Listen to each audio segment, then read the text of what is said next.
وفاقی بجٹ آج پیش کیا جائے گا۔ بجٹ میں کراچی کے مختلف منصوبوں کے لیے فنڈز کا اعلان۔ وفاقی بجٹ میں گرین لائن کراچی کے لیے 50 کروڑ روپے کا بجٹ مختص کرنے کی تجویز موجود ہے۔ Operational green line BRT Karachi کے لیے 18 کروڑ 50 لاکھ روپے تجویز۔ کراچی میں سڑکوں، گلیوں، نکاسی آب اور پانی کے مختلف منصوبوں کے لیے فنڈز تجویز کیے گئے ہیں۔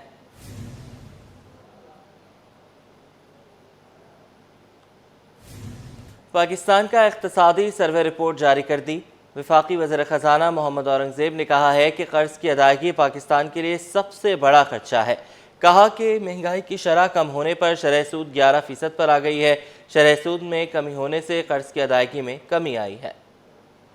GDP میں اضافہ معاشی ترقی کی علامت، معیشت کی بہتری کے لیے اسٹرکچرل اصلاحات ناگزیر قرار، بیرونی قرض کی ادائیگی سرکار کے لیے بڑا چیلنج۔ وفاقی وزیر خزانہ محمد اورنگزیب نے پاکستان کا قومی اقتصادی سروے پیش کرتے ہوئے کہا کہ قرض کی ادائیگی حکومت کا سب سے بڑا خرچہ ہے۔ انہوں نے کہا کہ شرح سود میں کمی سے قرض کی ادائیگی میں کمی آئی ہے۔ وزیر خزانہ کا کہنا تھا کہ انرجی کے شعبے میں گردشی قرضوں کو ختم کرنے کے لیے بینکوں سے 1272 ارب روپے قرض کے لیے معاہدہ کیا گیا ہے۔ وزیر خزانہ نے کہا کہ توانائی کے شعبے میں اصلاحات سے بہتری آئی، اس طرح ڈسکوز کی بہتری کے لیے بھی کام جاری ہے۔ پروڈکٹس میں اور جدت لے کر آئیں گے، ہم اس کو zero coupon long term bonds کی طرف لے کے جائیں گے۔ میں آپ کو اس میں وقت نہیں لینا چاہتا because that's what we are going to do انشاءاللہ as we go forward as a modern treasury, treasury which is in the 21st century۔ وہ ہم انشاءاللہ دیکھیں گے جب ہم as we go into the next fiscal year۔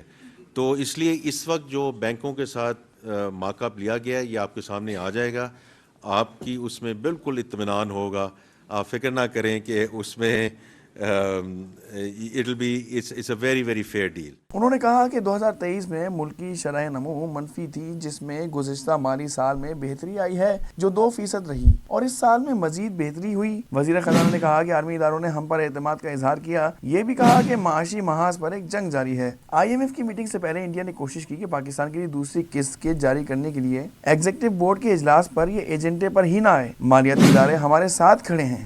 انہوں نے کہا کہ اوورسیز چیمبر نے بزنس کانفیڈنس کے بڑھنے کے بارے میں بتایا، اس طرح دوسرے اداروں نے بھی پاکستان کے بارے میں مثبت امیج کو اجاگر کیا۔ وزیر خزانہ نے کہا کہ GDP میں اضافہ معاشی ترقی کی علامت ہے، اس طرح شرح سود 11% تک آ گیا ہے۔ اشرف خان، City 21۔